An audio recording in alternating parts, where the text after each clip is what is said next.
How did you end up in Abu Dhabi and what are you doing now? All right. Thank you for that. Yeah, it's been a really good journey so far for me. Experiencing another part of the world here in Abu Dhabi, in the United Arab Emirates. I came here last year, March 2023, with Ben, of course. Together we came. We had planned and said, let's go together. Let's see this. And so with our CCTC, unfortunately, our NGO, we had to close it down. There's most of the services because of there was some things from University of Melbourne and perhaps some some local support as well that was needed. But anyway, we scaled down services to only be redistributing. The current antivenoms from Australia to where it's needed in the country. And that program is still going on, I think, together with DFAT and the Department of Health and uh, the two staff that we left behind. Um, from that, Ben and I had gone to ExxonMobil, to ISOS, International SOS, and we were removing snakes from their plant site, the ExxonMobil processing plant site, LNG, in Papua New Guinea. And we stayed there for about 2 years before we had an opportunity here in the Emirates where, so they were looking to set up a venom production facility or anti-venom production facility, basically. And they reached out to Dr. David, who, after CCT had closed down, he had started the Global Snakebite Initiative, which was very much similar to our CCTC, but more on on a global scale now. NGO to look at address the issues of snakebite globally. And they addressed a lot of things that they took to WHO to say make it, bring it back on the neglected tropical disease list. He was Yes. successful in doing that. And a lot of the time that he spent there, we were maintaining the facility back home while he was doing that. So basically, PNG set the baseline like a pilot for larger things on a global scale and at WHO level. And WHO turned around and told him, look, there's no one here. You're giving those recommendations. We see the need and we need to support this cause globally. But there's no one to do it. Can you come and do it? So he ended up at WHO. And so when this company here in the Emirates in Abu Dhabi was looking for specialists and expertise, they reached out to him at WHO. And he said, there's only two people I trust that will be able to run this facility well for you. And so he called us up. I was in Buka at the time on my break from LNG, and Ben was in Pom on his shift. And so we all had a discussion and conference call and said, okay, what do they want? They said they want us to come and run the snake facility, manage up to 500 or 1,000 snakes and a laboratory setup as well. And you guys do the whole venom process to anti-venom. Said, okay, we'll see. And then when we finally got our contracts, I was given business head for the company and Ben was given operations. So basically both, so we were running so at Amsal, Venom. We have a snake and scorpion facility. We house about 500 or so snakes, but the capacity can be up to 1,500 snakes. Then all venomous Wow. and all geared towards producing venom that's used in anti-venom production. So, and we have a scorpion facility that currently houses 12,000 scorpions. So we have a dedicated scorpion expertise as well, which again this is building this network where people who work with this and who know how to look after scorpions and then how to extract from them. And we pull in those people as well. So uh, we have a full expert team of both from animal facilities to extraction process to processing the venom, drying it down in a lyophilizer, they call it. So it basically removes moisture of venom. Venomium is a dried product that's sold by Star Proboto. And then we supply it commercially to antivenom producers in India, Mexico, Costa Rica, the UK as well. People who produce for the Middle East and the African region, I see. So you, antivenom. so the facility is already manufacturing and exporting antivenom. So yes, we I see. literally not antivenom, but just the venom, the raw material at the I moment. see. I see. The idea was to build it to become an antivenom producer, but we start off by producing the raw material and I get that see. process in place first. I see. I see. The company started in 2021 and only started operations in 2022. There was a previous management here, but I guess they didn't have the right people in place or the right know-how and infrastructure. So they called on us and we came and said, okay, let's go and see what we can do. Basically, when we came and we found it's almost like starting from ground zero. We literally went into the laboratories and were taking off the plastic of the HPLC equipment and that we do our quality control on. So all our processes, we try to match WHO standards and the guidelines for production of venom that's used in antivenom production. So reach that high level. So we're trying to maintain that here. And good antivenom really comes from collection of the snake or the scorpion. That's where it starts. You collect the right species, keep it the right way, you care for them and look after them well, and you extract from them where you don't cause injury to them, and you get the amounts that you need, and you do it all safely. So safety, spending the time with ISOS in ExxonMobil, Yes. I would, and that's one thing that we learned a lot was the safety aspect of any operation. So especially in what we do, it just gave us a bit more added stuff towards our safety. And so for Ben and I, we've never been bitten by a venomous snake. And so we keep that in place because So you kind of practically from a jungle to a desert. am now, so we're experiencing different environment, climate shift change number two, na mipla two come. Literally the first night we come south low site and we go outside, it's like happy I'm desert as well, yeah, no one diwa stuff. So very interesting experiences. But yeah, we came here and decided to work here on his own recommendation from Dr. David Williams at WHO. And we've been working closely together to try and match his standards for us.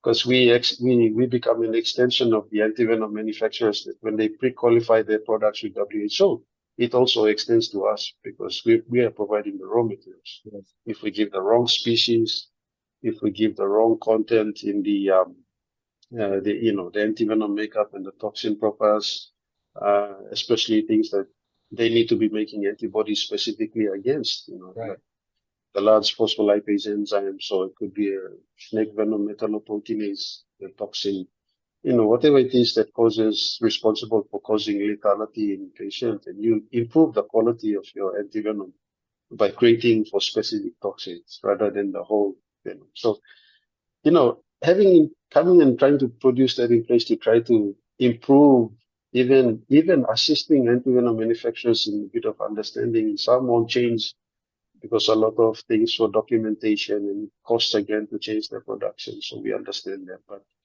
you're trying to save a life in the end, and that's our ultimate goal. Like even if we are indirectly contributing, we still do what we can to make better quality antivenom for people. So that's what I was running the business here as business head. I have a staff of about 20 or so people. We have snake venom extractors, we have snake keepers, which we trained as well for extractions. We have a scorpion facility expertise there, Dr. Manal Sayam. She's an expert in scorpions and a taxonomist, which is to classify scorpions.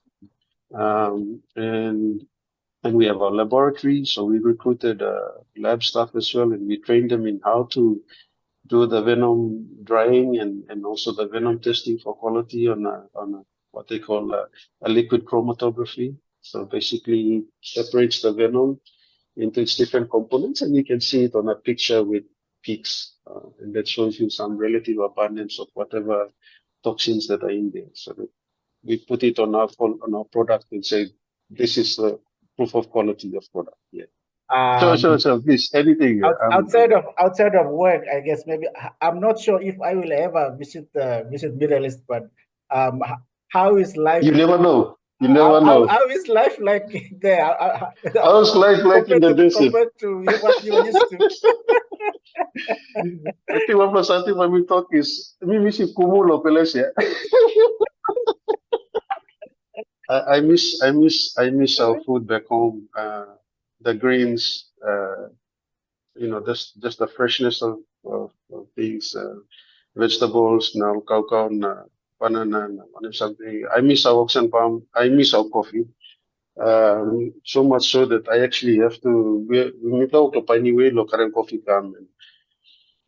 I know that there was a expo here in Dubai in 2020, and there was solid plans of exporting PNG coffee and keeping it here and storing. But yeah, I really miss our PNG coffee. That smell that kicks you in the morning, and we brought some over. We are giving it to our colleagues and people here, and they're saying this is really good coffee. Where's it from? And he said it's from our country. We are proud about our coffee. But yeah, living it, I would say, you're coming from a bush environment. I mean, you have vegetation. You get used to whether it's coastal or you stop the highlands or bush about it. We are used to going into the bush to look for snakes in the grassland. It's like now coming here, it's just all desert. So it took a bit of getting used to, I'd say, in the first 2 months, just seeing the sand everywhere. Seeing sand, endless sand. And we came at the peak of summer, so it was, in the 50 degrees. We literally where we were, so very, very hot outside. And everywhere we go, everything is aircon. Every single facility place is aircon. The cars that you're in is all aircon. Because I'm hot, dust storm, it's like but the city itself is very modern, I would say. The population here in UAE, 80% of the population are all expatriates. So them, and when I say expatriates, I mean like mostly from India, Pakistan, Philippines, Asia, and then smaller populations from various other European, US places as well. The most are from the most Filipinos and Indians based here in UAE. The local Emirati, there's only a small population here. So in United Arab Emirates, there's 7 emirates or states, we would say. We are in the capital, Abu Dhabi. So we are just located outside of the capital, about an hour drive outside from the city itself. So we're in the desert area. And yeah, company is based here. It's part of a group of agro businesses. So we're the only type of business that's different from agri.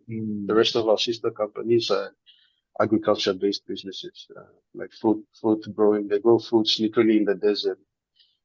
In all controlled environments, enclosed. It's amazing to see. You go walking and you have this place that looks like something tropical, and they're growing popo trees, fruit trees, one kind of stuff. Technology is amazing that they are applying here.